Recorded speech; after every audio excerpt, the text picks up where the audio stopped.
Police সহ জরুরি সেবায় নিয়োজিত বাহিনীর ওপর আরোপিত জ্বালানি রেশনিং তুলে নিয়েছে সরকার। রোববার সংসদে এ তথ্য জানান প্রধানমন্ত্রী তারেক রহমান।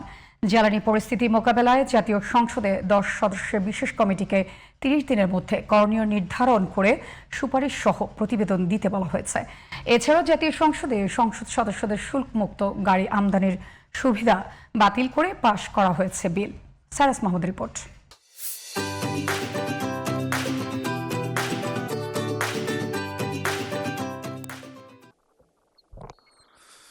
পুলিশ সহ জরুরি সেবায় নিয়োজিত বাহিনীর ওপর আরোপিত জ্বালানি তেলের সীমাবদ্ধতা বা রেশনিং তুলে নেওয়া হয়েছে বলে সংসদকে জানিয়েছেন প্রধানমন্ত্রী তারেক রহমান। রোববার জাতীয় সংসদে কুমিল্লা 6 আসনের সংসদ সদস্য মনিরুল হক চৌধুরীর এক পয়েন্ট অফ অর্ডারের জবাবে প্রধানমন্ত্রী একথা বলেন। সংসদ সদস্য, আপনি যে কনসার্নটি এক্সপ্রেস করেছেন, স্পিকার, সংসদ যে কনসার্নটি এক্সপ্রেস করেছেন, এই বিষয়টি এরই মধ্যে আমরা অ্যাড্রেস করেছি।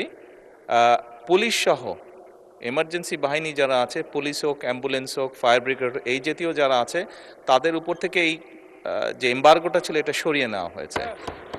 এদিকে মধ্যপ্রাচ্যের চলমান সংকটের প্রভাবে দেশে সৃষ্ট জ্বালানি পরিস্থিতি মোকাবেলায় জাতীয় সংসদে সরকারি ও বিরোধী দলের সদস্যদের সমন্বয়ে 10 সদস্যের একটি বিশেষ কমিটি গঠন করা হয়েছে। গঠনের তারিখ থেকে 30 দিনের মধ্যে কমিটিকে করণীয় নির্ধারণ করে সুপারিশ সহ প্রতিবেদন দিতে বলা হয়েছে।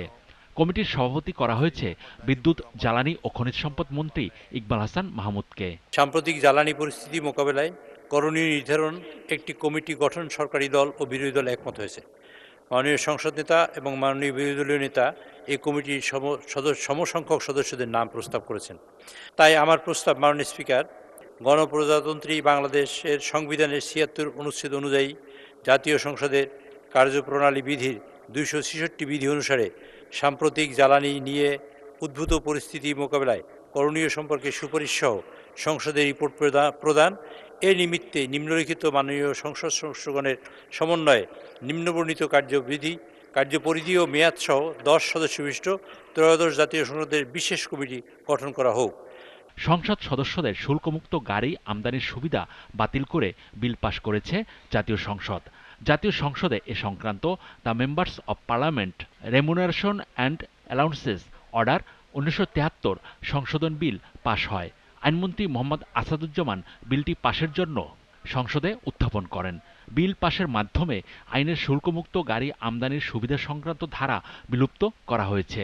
রাষ্ট্রীয় ব্যয় সংকোচন, স্বচ্ছতা ও জবাবদিহিতা বৃদ্ধি এবং নাগরিকদের সাথে সাম্য প্রতিষ্ঠা কল্পে উক্ত সুবিধা বাতিল করার জন্য the members of parliament remuneration and allowances order 1973 PO number 28 of 1973 এর আর্টিকেল 3C বিলুপ্ত করার উদ্দেশ্যে এই বিলটি এই মহান জাতীয় সংসদে উপস্থাপন করা হলো।